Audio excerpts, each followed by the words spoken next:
Hello, how's everyone doing today? I'm here with special guest, Objectivist girl. How are you doing? Hi, Daniel. Thank you for having me on. I'm doing very well. I'm glad. So, your record is coming out soon, I hear. Wanna? Oh, hopefully, if it gets funded, then it'll come out soon. But it all depends on funding. Do you have any funders yet, or no? Yes, you've gotten a few donations, quite a few in Bitcoin. I'm getting close to 100, so it's small, but people seem to be supporting it. It's good. That's good. Yeah, because it was supposed to come out with the third version of Atlas Shrugged, right? Yes, it was, but unfortunately, I don't think that's going to be the case. Right. Have you seen any of the movies? Actually, I've seen every single one of them. I got to see an early showing of Atlas Shrugged Part 3. Yeah. So the Atlas Summit hosted it, and so since I was helping host the Atlas Summit, I got to see the movie, which was super awesome. Cool. It sucked, right? No, no, it really didn't. Actually, I thought the third one was the best one. Oh, I didn't see that one. I saw the first, but it was very overacted, I thought. But Yeah, I haven't liked. I thought the second one was the worst. The first one was just. I didn't even. There was no storyline. mhm. It was a woman running a train, and I mean that's all well and good, but I mean it's supposed to be a philosophy movie. But I think they delved deeper into the philosophy in this movie, and I was very happy with them. All right. Yeah. Well, maybe the train symbolized something philosophical. Oh, Uh, yeah, the third one's very philosophical. I was really, really impressed. all right. I didn't actually see that one, but maybe I'll give it a chance. Oh, Um, it's not out just yet, so. I know, I know. Um, anyway, so what do you think about what's happening? You know, the whole Michael Brown Ferguson thing. So my take on the Ferguson thing is that it's really sad that it had to come to this, but I guess at least people are waking up now to the fact that cops are, killing people Hmm. and harming people and just treating them with complete indecency. Um, it's really sad that someone else had to die from this. It's sad that it had to be someone so young. And, well, I mean, any age it's sad to die, but, I mean, they were in the prime of their life. Michael was in the prime of his life. And so it's very sad that this is happening around the world. We're seeing more police corruption, but I think the fact that we're seeing it is a good thing. Because I think it was happening, but we weren't seeing it, and now it's blowing out everywhere from every outlet, and I just think that that and animal abuse seem to be the things that are running through my feed right now. I don't know what your feed looks like. Animal abuse? I'm not really sure with that. I haven't heard anything about that, but Oh yeah, there's tons of videos running through my feed about, people taking dogs and leashing them up and then pushing cats towards them so that they'll like kill the cat. And then there's, humans kicking dogs and torturing, you know, I don't know, caterpillar, no, what was it, magpies or something? And, it's very sad when human beings feel like in order to feel powerful and important, they have to exert their physical force on an innocent animal. And I understand. I'm not a vegetarian. I eat meat. I hunt. I enjoy hunting as a sport. But that's the thing is that I don't torture animals. There's a difference between killing and torturing. You just don't torture. It is really evil. It is a fate worse than death. hmm yeah, yeah. Anyway, I guess to get back to the what's happening first, it's these things sort of piss me off. I mean, whenever cops kill. people that unless it's like a murder or something, I sort of get pissed. But well, when they kill a bad guy, I also get pissed because then people think, oh, cops are doing a good job. So either way, I'm going to be upset. But what's sort of upsetting about this is this isn't new, and cops kill people every day. But it's sort of like, if a few people criticize one cop killing some guy, we'll make a big deal, and maybe the president will talk about it and say, oh, that guy could have been my son or some other bullshit. And all the other victims who get killed, they're sort of ignored and forgotten about. Like why do people choose maybe just, I'm going to focus on this person being killed by cops and forget the thousands of others? Agreed. I agree. This has been going on for a while. This is not a new thing. I'm glad that people are waking up to it, but people need to understand this is not a new thing. This has been going on for a long time. Cops have been hurting people for centuries now, and I'm sick of it. I'm sick and tired of it, and it's just like animal abuse. It's forcing your will onto an innocent person, and it's exactly like animal abuse because they put us in cages on top of it, like we're animals. And I take offense to being treated like an animal. I am a cognizant, thinking, and intelligent human being. I would like to be treated as such. And if you're not going to treat me as such, do not interact with me. And that is how I feel about it. Because I feel that this is absolutely appalling. And I think treating human beings in this way is unacceptable for anyone. It does not matter whether you wear a shiny badge or a nice hat. I don't care what you're wearing. You can't abuse human beings with thinking minds. You shouldn't even abuse animals, but you certainly shouldn't abuse humans. Yeah. Yeah, well, me and my cynicism, I think sort of a lot of people do follow the leader, and they're told, that these things are horrible, and I don't know how much it's really concern that police are being abusive, as more of there are a few people criticizing what's going on, and for social reasons or feelings of self-importance, they latch on and they say, we're going to rebel against this, and then a week later we'll forget it and things will continue as they used to, because people are just going to let themselves be pushed around, and this is just a way to say, look, at least I fought for justice because I was holding up a sign or something. I'm not sure. I feel like people are really honestly, genuinely mad this time. But the thing is that I don't think they're going to stay mad.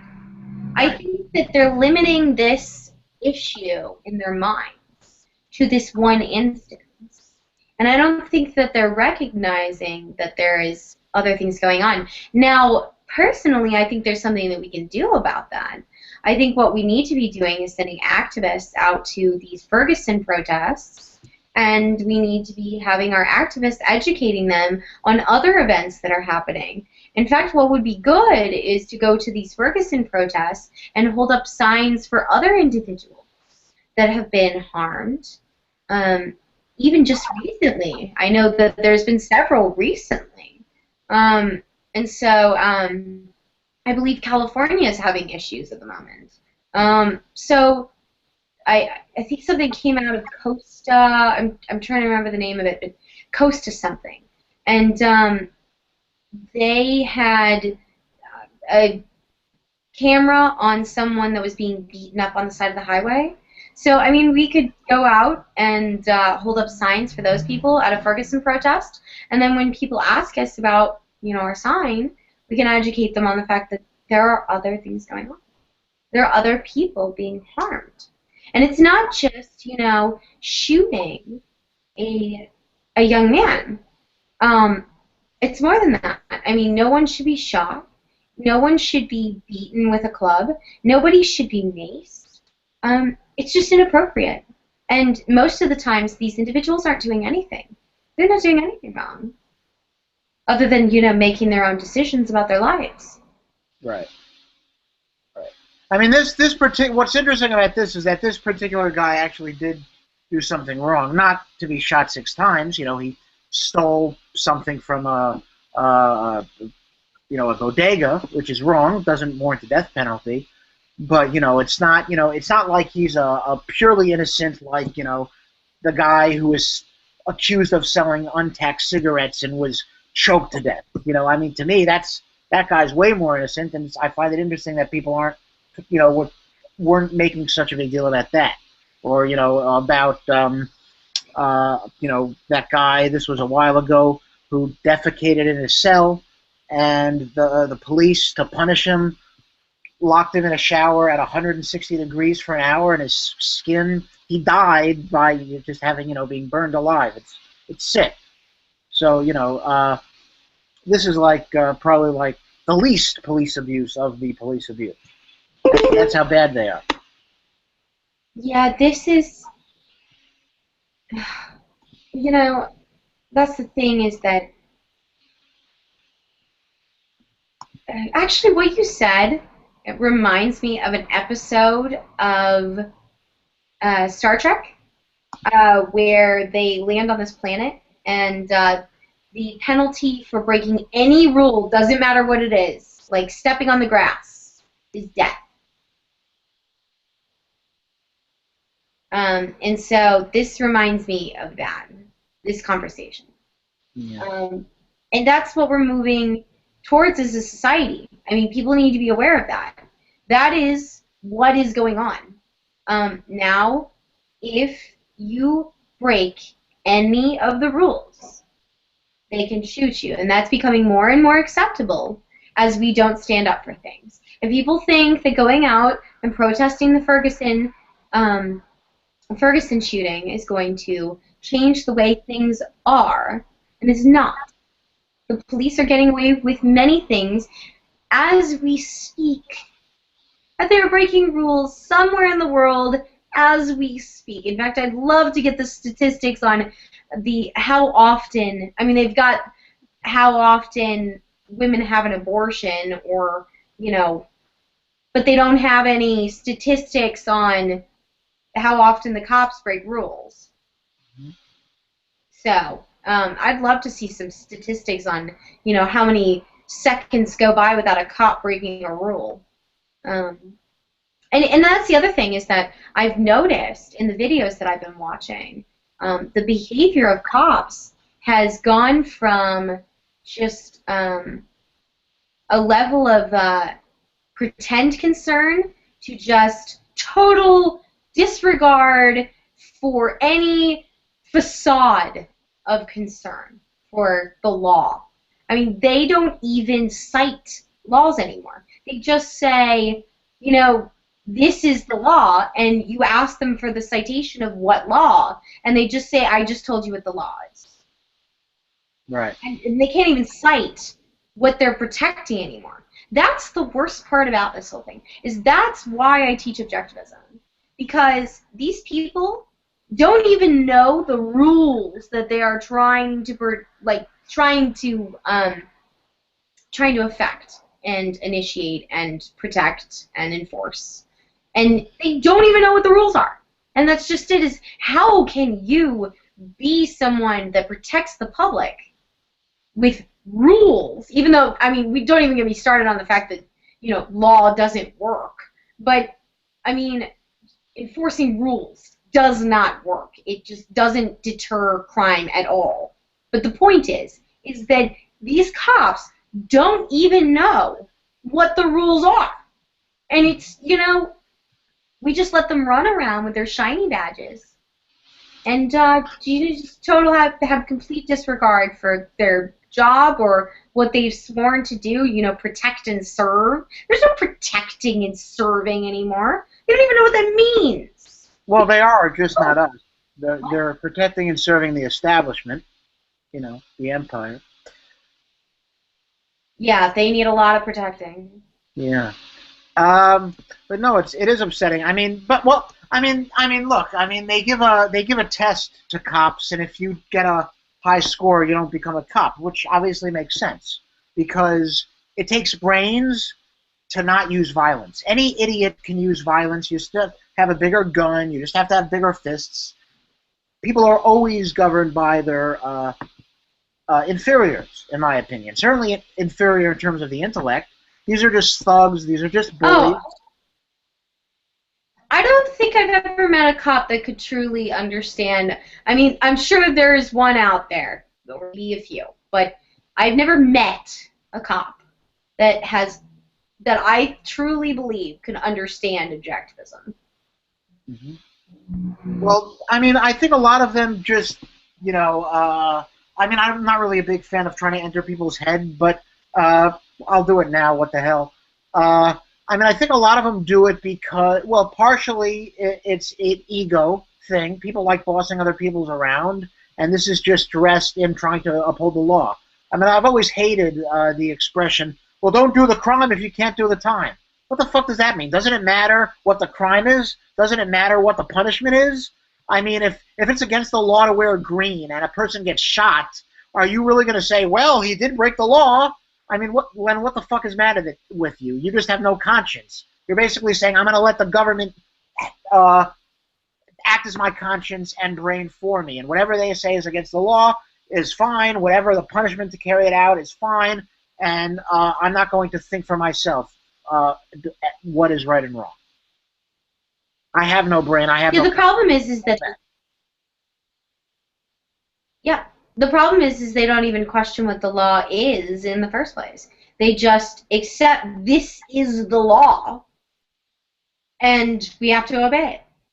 And they never ask why. They never ask the reasoning behind the law. They don't even know the history behind the law. Ask most people how it is that African Americans won the right to vote. Ask them. I bet you only maybe 1 in 10 can tell you how that process went about legislatively. Mm-hmm. From a legal standpoint. They have no idea. They have no idea. And that's so sad. Because, my entire expression is knowledge is not for all men, but for those who seek it, so keep seeking. And that's the thing, is that I don't think anybody is seeking knowledge. And there is select few. My fans are awesome people and genius. They actually question things and think. And I'm just very proud of them. And I really think they deserve a huge pat on the back. And I think, people that are libertarian really just deserve a huge pat on the back, because you can't be dumb and be a libertarian. It just doesn't work very well, because you have to have some level of intelligence to have gotten to this line of reasoning. And so it amazes and surprises me the justifications that people have for certain things, like that is the law, or that's just the way it is, or that's what my parents told me, or any other line of logic other than this is objective reality, and based on objective reality, I'm going to go ahead and make guidelines for my life based on objective reality. And people don't think that they're capable of doing that by themselves. And it makes me really sad. I fear for this generation. I fear for the next one. I fear for the one that we will be raising. I'm terrified. Terrified. Yeah, it's sick. Well, I do disagree that you have to be intelligent to be a libertarian. I think it depends why. If you're raised by libertarian parents and they taught you to be a libertarian, then you're just habitual copying what your parents tell you. So I don't think you necessarily have to be. I don't think there's any philosophy where you have to be intelligent to grasp. Personally, are there any generations older than us that have any libertarians? I don't think I've ever met any. Look, there are people who are in their 70s and in their 50s who are libertarians. Maybe their kids are libertarians as well, and their kids are libertarians just because that's what their parents taught them. So, I don't know if you have to be intelligent. Do you have to be intelligent to be an atheist? Not if you're raised by atheists. So no, I don't. I disagree that you have to be intelligent to be a libertarian. Um, Plus, we're libertarians, so we're biased. But in all honesty, I don't think you have to be intelligent to have any philosophy of any kind. I think it's how you come to the philosophy more than what your philosophy is, personally. I guess I'm having one of those days where I'm just really frustrated because the more that I spend time around people like Josie Wales or Jordan Page, which I got to spend the weekend with both of them, the more I'm around those people, the more ready I am for change. The more that I meet people that really truly deserve to be free and can make great decisions for their own lives and don't need anybody but themselves, the more frustrated I become with the society holding them back.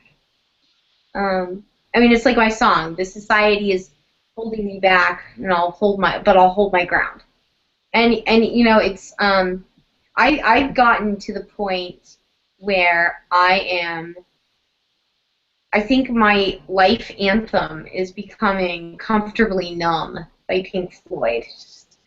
I guess I'm just having an off day, but it's really just, it's like, is there anybody in there? Just nod if you can hear me. Is anybody at home? I have become comfortably numb. It's just, I'm so glad I live in New Hampshire. It's better than waiting for the worms. Because I don't think I'd ever believe that there were people out there that thought the way I did if I hadn't moved to New Hampshire. Because I can't imagine how other people that don't live in New Hampshire feel. It would be awful. I could never move away from here. As someone who doesn't live in New Hampshire, it doesn't feel so great. But no, I agree. That's often how it is. It's that the masses are asses, right? And I don't know. It's hard because a lot of people are victims of the propaganda and lies. But I think it's also very hard to be sympathetic to a lot of people who seem to support government oppression. Like, there's a part of me that's like, I don't really want you to be free. Like, the people I really care about wanting to be free are the people who are upset about the intrusions of their liberty. But the people who are willing to just go with the crowd, I sort of feel like you get what you deserve. I don't know. How do you feel? I feel like we're really negative right now. I'm not a very negative person. This is unusual. This behavior is unusual for me. I'm normally a very positive person. I'm normally smiling all the time. I had a great weekend. It's really just that after this weekend, I'm just so freaking ready to be free. Like, I'm so ready to be free. It's just so. It's just, like I said, if I didn't live in New Hampshire, I'm not sure I'd ever get out of this funk. But, I do want to make a quick pitch, because it's been a long time since I've motivated people to move to the Free State Project. But you guys should really move, because honestly, like, my life is so much better here than it has ever been anywhere else. Everything I ever wanted to do with my life, I'm doing now. I'm running a YouTube channel, I'm teaching Objectivism, I'm writing music, I'm performing and opening up for Jordan Page, I'm working at the Atlas Society as their intern. I get to do Objectivism 24/7, and I actually make a living doing it. And I get to do side projects and travel and hang out with cool people. And that's the thing, is that, none of this would have happened if I hadn't moved to the Free State Project. The Free State Project makes your dreams come true, really gives you the ability to make your dreams come true easier than anywhere else. And it just provides you with a space where you are constantly learning. The people here are so smart. It's incredible. I mean, the things that I learn on a daily basis. I literally, before this chat, I was sitting around with my friend Nick talking about the Tao Te Ching. I mean, that is the conversation we were having, is we were talking about how to better understand the Tao Te Ching and comparing notes. I mean, that's the level of conversation that you get when you move to New Hampshire. And you're just not going to find that anywhere else. Just not. It's similar to sort of how it is where I am, which is, what do you think about the Knicks? No, but yeah. Yeah. So that's good. Where were you before living? I was in Ohio. I mean, it's quiet and it's really safe, but it's not as safe as New Hampshire. I mean, I'm not going to say Ohio's a bad state. It's a decent state. At least it's conservative, but I don't even know. Conservative's not enough. I mean, pro-business is not enough. What? I don't know what that means anymore.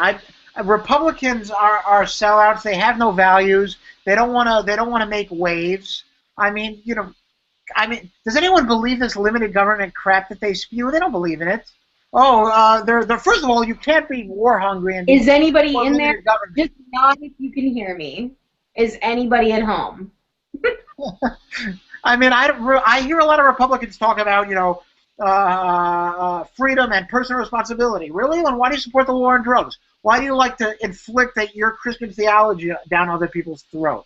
So you're just a bunch of hypocrites. You're just as statist as the rest of them. I don't really think there's a difference between Democrats and Republicans. It's Coke and Pepsi. I will say, I mean, I don't like politics. I hate every moment that I'm involved in it. I don't think, but as somebody that believes in peaceful revolution and the revolution of the mind, I have to agree that we have to go through minarchy in order to get to anarchy. So unless you're in the Chris Cantwell camp, you have to understand that the only real way that we can get to anarchy is through politics. It's very frustrating. But the thing is that politics and education, and we're taking care of the education part. And I think that people like Ron Paul make differences and make waves and change things. I truly believe that. But the thing is that what was my point? I don't like politics. I don't enjoy it. But the thing is that I don't think the Republicans are as bad as you're saying they are. I'd go with the Republicans before I'd go with the Democrats very easily. And you know what? I'd probably go with the Republicans before I go with the Libertarians. Because Libertarians don't know what the hell they're doing. I mean, I love independent little L Libertarians. But the Libertarian Party itself does not know what it's doing. And it's never going to get there. It's just, the little engine that just can't. So I worked with the Libertarian Party for a long time. I did communications for them. It was very disorganized. It's very frustrating. They work really hard, and they're really good people. And but that's the problem. That's it right there. They're good people. And the good people just don't make it into office. They don't. And the other thing is that I was going to continue with the Republican line of logic. So I don't think the Republicans are nearly as bad as Democrats. So the Democrats just are basically communists at this point. They don't even really believe in social freedom either.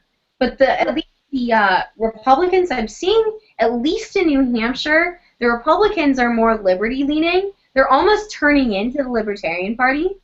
And the other thing is that I don't find many Republicans that really, really, really care about religion anymore. I mean, most of them have just completely... I mean, Rick Santorum didn't even stand a chance, and God, that guy pushed religion like crazy. but he didn't even stand a chance in the primary. And so I really see the Republican Party actually changing its whole stance on things. At least here in New Hampshire, but I think really around the world. I mean, I don't think so. Look, I'm certainly a fan of minarchists, and I wouldn't consider Ron Paul a Republican. I mean, if that's your barometer, you know, he's a libertarian. Yeah. But I mean, look, I mean, I think a lot of Lindsey Graham, who you know, who is a piece of shit, and that's insulting shit by calling him that. You know, and supports the NDAA and no free speech and all these other things because we're living in wartime. And of course, bad enough we have to blow people up and kill people. We have to take people's freedoms away because it's war. And he won again. And so, you know, if a lot of the NDAA, I mean, what? There were like 9 Republican senators who voted against the NDAA. War on drugs, that's a Republican thing. The police state, that's a Republican thing. And so, you know, when I'm debating warfare and the police state versus the welfare state, you know, yeah, I'm not a fan of either, but and I hate even defending Democrats here. A lot of them don't say we want to throw you in jail without a trial. A lot of them aren't apologists, like Bill O'Reilly criticizing cop locks, saying how they're just annoying policemen by making their jobs more difficult. So, yeah, I mean, I don't know. I think the rhetoric of the Republican Party is freedom, but it's not their actions. Well, I mean, what did you think of Romney, though? I mean, what did you dislike about Romney? Well, he was an empty suit. He told people what they wanted to hear. He had no principles. He didn't have any philosophy. It's I want to be president. What can I say that I think will get me votes? I'm not sure. I mean, I'm sure that there were quite a few things that Romney and I disagreed on, but the way I remember that entire election was he was someone who was hated because he made proper investments in proper companies and was able to get around, you know, the large taxes, and was able to make a lot of money and get really wealthy because of the fact that he understood the system and the way to get around it. And I actually kind of respect him for that, you know, because he could figure it out. I mean, I don't necessarily like the guy. I don't really like any politician. There are things about Ron Paul that drive me nuts. But, you know, it's really just the fact that there's certain things that I do respect about people, and I think Romney understood how big the tax burden was on our economy and how bad it was for business. And I think that he honestly could have made a positive change in that respect. Would he have done some things that in office that would have sucked? I'd be willing to bet a large sum of money on it. But to make our businesses more free and to lower taxes on businesses, I'd put up with whatever negative ramifications he had for us in the social realm. And that's always, I mean, I don't really want to have to give up either social freedom or political freedom. I want to be very clear about that right now. I don't think I should have to give up either in any shape or form. But if I'm going to give up one, I'm going to give up social freedom before economic freedom. I mean, what about you? Do you lean more towards economic or social freedom? I mean, If you had to pick. do you want me to chop off your hand or your foot? I mean, that's sort of what you're asking me. Don't be so melodramatic. You're so melodramatic. That's sort of what you're asking me. I mean, I both are very, very important. Yes, I want to keep the fruits of my labor, but I also don't want to be told how to live my life. And what, you know, I'm allowed to wear or what I can put in my body. So both, I think, are very, very important. I mean, I think one thing about economic freedom that is good is government is evil and I don't want it to have more money. So, the less revenue that the government gets, the better. I sort of agree with Walter Block, who said, there are people who say that we should legalize drugs so we can tax it. But I think we should legalize drugs in spite of the fact that we can tax it. Because obviously we don't want government to tax it, because then we'll just have more revenue to do bad things. Well, I've always been pro decrim and less legalization. Yeah, legalization is great in some respects, but I find that decrim is actually preferable, honestly. There's no taxation on it. It's a small fine. That sucks. Now, if we could get rid of the small fine, decrim would be ideal. Now, if it would just, but then again, I don't know what the penalty would be. I mean, if it's decrimmed, then, other than a fine, what would they penalize us with? That would be the big question. But I guess really the only real route is legalization at this point, because other states have legalized it. It's inevitable. That's the thing, is that I'm pro economic freedom over social freedom. I love all freedom and want to be completely free. But I'm going to pick economic freedom over social freedom because of the fact that I think that if we have true economic freedom, social freedom is inevitable. Because of the fact that in order to have social freedom, most social freedoms come from an industry. And more industries are going to want to open up for, pot or abortion or anything else that you can think of in the realm of social freedom. Normally needs an industry. And so you're going to see businesses that want to open up with these illegal social freedoms as their industry. You're going to see them want to open up, and they're going to have more money to be able to push that agenda through the public, like, public service announcements, commercials, education, studies, all those other things. And I think it really is inevitable to get social freedom if you have economic freedom. Now, I don't think it's the other way around, though. I don't think that if you have social freedom, you're going to get economic freedom. I just don't see it. Look at the Netherlands. They've had legal pot for a while, and they're not really very economically free at all. And then there's I think the Netherlands are some of the freest social areas in the world, but I could be wrong about that. But I just don't see any socially free countries being really that economically free.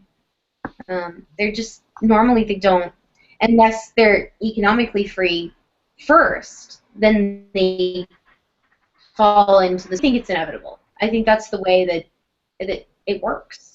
I could be wrong. What do you think? Yeah, you make a good point. I'll probably have to mull it over a bit more. You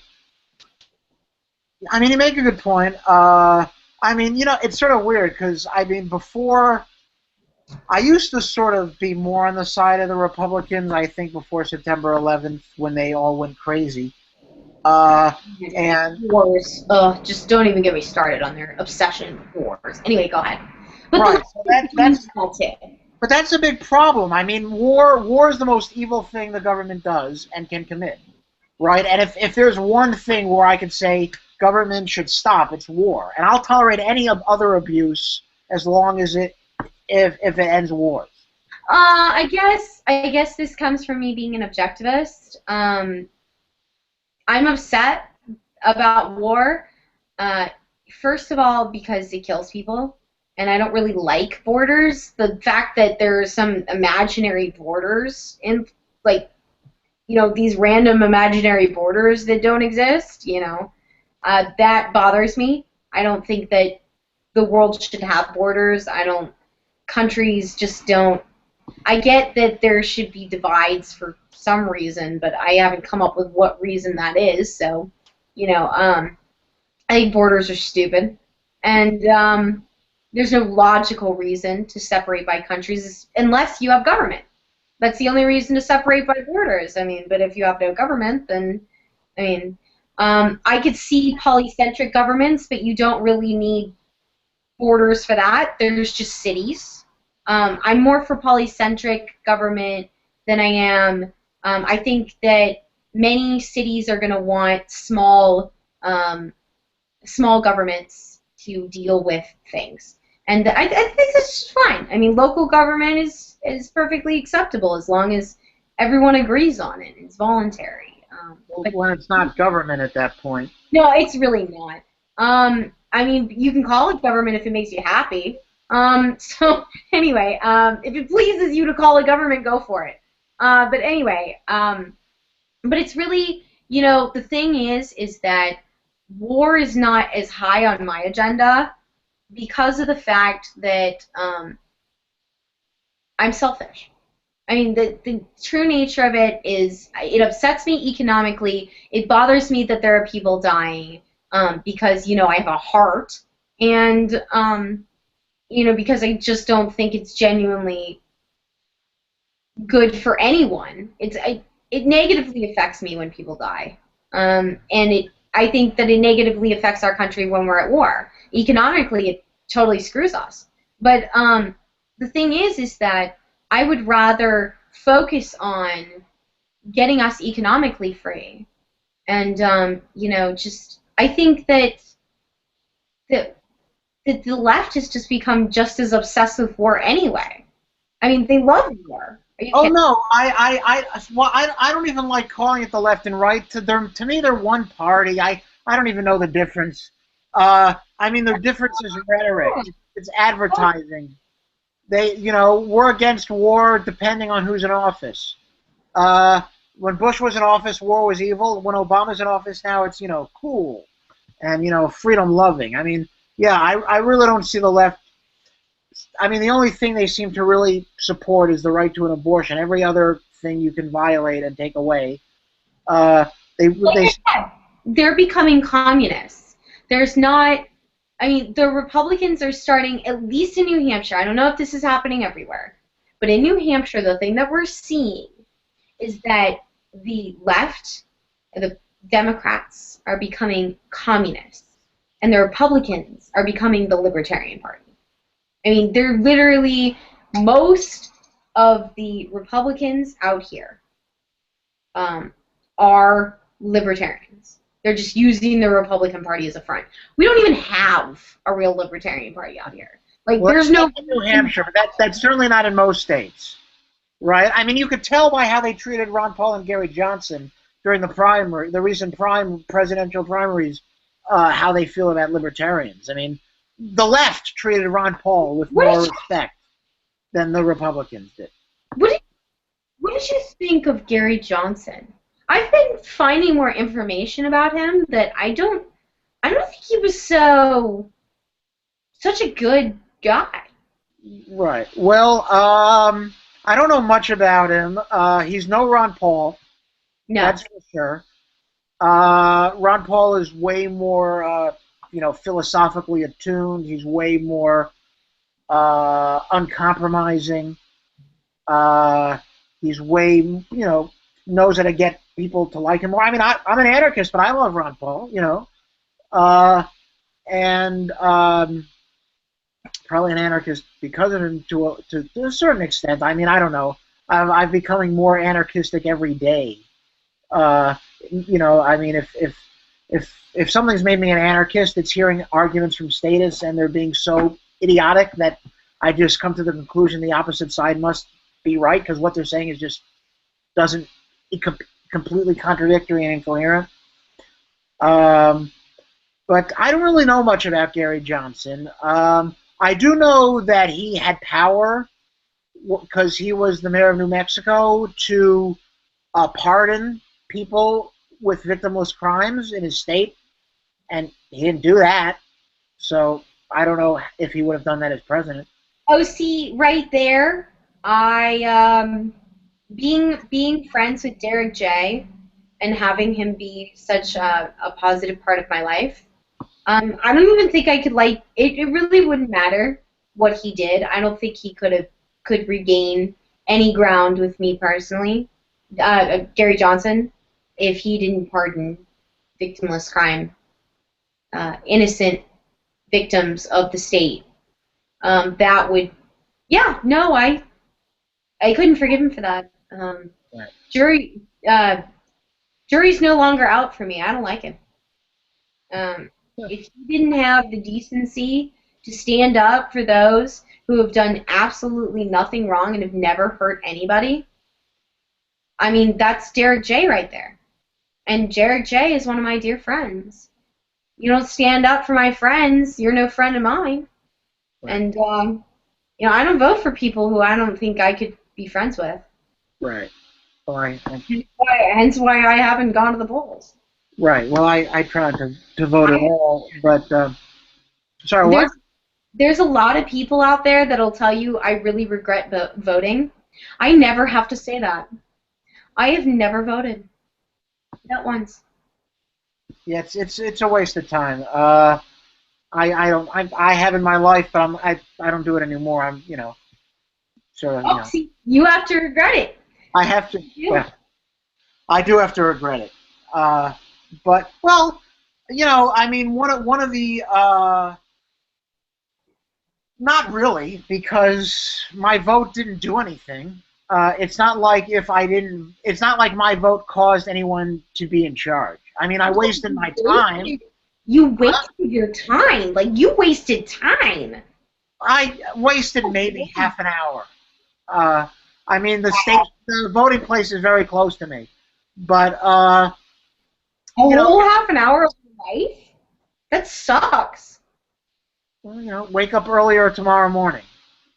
But yeah, but yeah, I mean, this is one of the bad things about government is, people call these people the representatives, although if they were, you'd take personal responsibility for what they do. And because one vote is worth nothing, no one can feel like, I voted for that guy and he's blowing up innocent people. Like, how many people who voted for, let's say, a guy and they find out he's doing bad things, how many of them feel any guilt? Probably none, because they're like, well, if I didn't vote, the other guy would have been worse, so they can delude themselves that way. Or they can say, well, my vote doesn't matter anyway, because no one's won or lost by one vote, so it's not like my vote caused this guy to be in power. Have you seen the thing that's been going through Facebook lately? There's a little ad going through Facebook that asks, do you regret not voting for Romney because this percentage of people do? And it's either that they're going to rerun Romney, which I hope to goodness for their sake they don't, and because it's a waste of time. You really only get one shot at being president. After that, just give up. I mean, people have run more than once and have won, right? Nixon run more than once. I don't think nowadays people have the attention span for people who run more than once. I think they're disinterested with anybody that runs twice who's like, oh, yeah, I know that guy. Not interested. Not interesting. Doesn't do anything for me. You'd have to do something seriously awesome for people to care about you after they've already had one whole election season with you. They're just, they're boring after that. Ron Paul was interesting because with him, he carried the chaos of this mob of people that would hold signs and were basically considered crazy people. He was the leader of the crazy people. And Vermin Supreme can run a million times and never get boring. But, there's very few politicians that are that electrifying that, they could really honestly waste their time running again. Mm-hmm. Well, I don't mind crazy people calling me crazy. I take that as a compliment. It means I'm sane. Yes. Right. Yes. If crazy people call me normal, that's how you know you're fucked up, right? You don't want the approval of crazy people. Now, we were just saying that this morning. Jordan and Josie and I went out to breakfast this morning, and I was like, I don't remember who it was that said it, but somebody was like, "We're weird," and that's what's awesome. And I was like, I said, that is the best compliment I could hear from you guys, because if you all thought I was normal, I would assume that that meant I was boring. And I don't want to be boring. I mean, can you imagine having to be boring for a whole lifetime? That would suck. Why? You think once you're boring, that's it? You can never become interesting? No, no, no, no. You can become interesting, but can you imagine spending an entire lifetime being boring and then realizing on your deathbed, like, people are like, it was wonderful because you were just so normal. Well, how do you know if you're boring, right? I mean, but how do you know if you're boring? People are self-deluded, right? Like 85% of people think they're above average, they say, which boggles my mind. Is there really 15% of people who think they're below average? I mean, how many people out there go around feeling, I'm boring, I suck, I don't know why I haven't killed myself yet. I mean, I don't really understand. It would really suck. Yeah, it would suck to be one of those. Because if you're I'm boring, so glad I wake up every day and like myself. Like, I don't really know. If you're boring, I don't think you know you're boring. And no one's going to tell you you're boring. How many people say to you, you're boring? It's like if you ask someone, do you like me? How many people are going to say no? Right? I had a boyfriend once tell me I was boring. Did you say, Lynn, why are you going out with me if I'm boring? Well, the thing is that I didn't really get time to ask him that, because he only got to tell me that once because he was no longer my boyfriend after that. You dumped him. Oh, yeah. I'm like, oh, well, that's interesting. You should probably find somebody that's not boring to you, because I don't think anybody else finds me boring. And why would I mean, the fact that you would date someone who you consider boring, how interesting could you be? Like, why? If you're interesting, why would you waste your time going out with someone who's boring? I think that was his reasoning behind it. He was like, well, I'm not that great to begin with, so I don't really expect my partner to be that great. And I'm like, well, certain things you just keep to yourself. I don't tell anyone. Understand. I don't date men with filters. It just doesn't work for me. You and I will get along then, because I have no filter. Everyone I think has a filter to some degree. My filter is like very weak, you know. But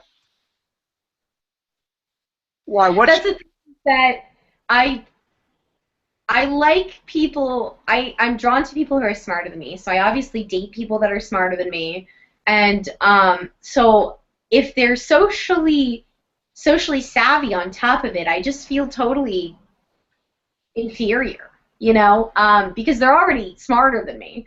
And then, you know, on top of it, it's like they're just a social butterfly. And not that I've met many people that are both, but the thing is that I like to be more socially savvy than my partner, so they normally don't have filters. And so I like these guys who are just really very blunt and honest, and most people find them extremely offensive, and I have to apologize for their behavior a lot. But, you know, that's the thing, is that I look like a darn saint the entire time I spend time with them, because I'm like this really sweet, awesome, nice person, because I didn't say what they just said. So you're attracted to people who make you feel better because, hey, at least I'm not that person. Is that what you're saying? No, I just have a very bold personality. I mean, I don't know if you picked this up, but I'm just kind of very, you know, harebrained, and, you know, I just kind of do whatever and say whatever. Right. And so when there are people in my life that are more flamboyant and like totally honest, like Josie. I love being around Josie because you never know what Josie's gonna say, and I just love that about her, because she's just so boisterous and awesome, and I like admire that so much. But also, it's total bonus because everybody's like, Lauren is so nice and she's so quiet, when I'm around Josie, people are like, Lauren's just so quiet and reserved. And I'm like, you clearly don't know me because I am not reserved at all. This is the last word I would use to describe myself. But Josie is just so, like, up there that you know, I seem like this angelic, sweet, quiet, shy individual. And I would not describe you that way. She's my favorite.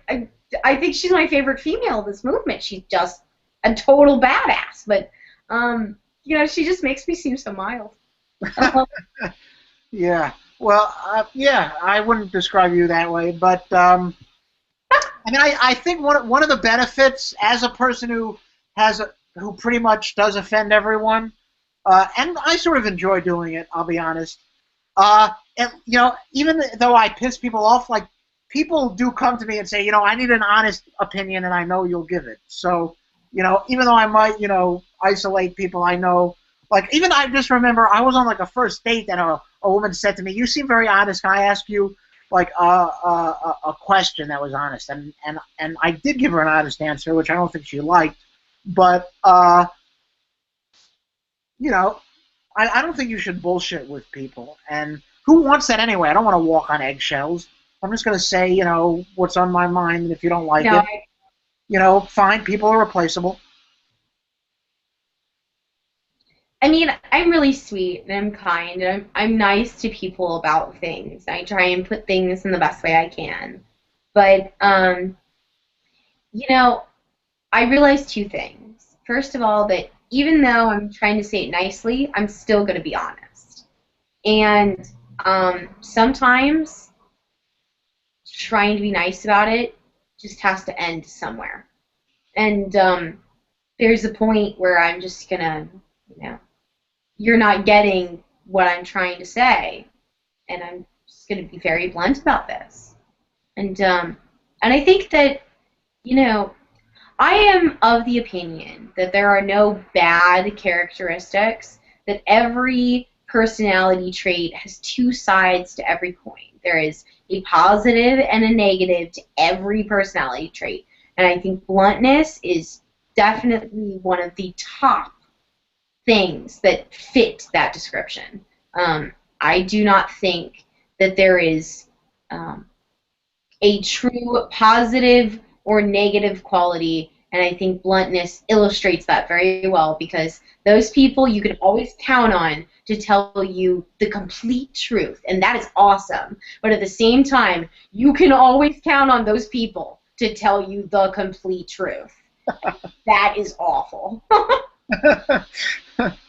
Yeah. So what is a positive characteristic of someone who's two-faced? Two-faced? Yeah. They're never boring.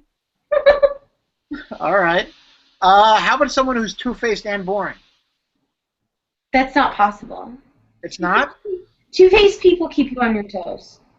I guess. Those Geminis, they'll keep you on your toes. All right. I don't believe in astrology and all that bullshit, but neither do I. But you know, I know you're an objectivist. Yeah. That's very unobjective. It's total. It was a joke. It's not Gemini the sign. Gemini the personality trait. The Gemini means two-faced. All right. I have to learn more of my Latin. Right, it's Latin, Italian. I don't know. Latin, Italian. Well, some language other than English. It's not French. I know that. I don't know. I don't know. Esperanto. Fragile must be Italian. Passive aggressiveness. What are some positive characteristics of that? Oh.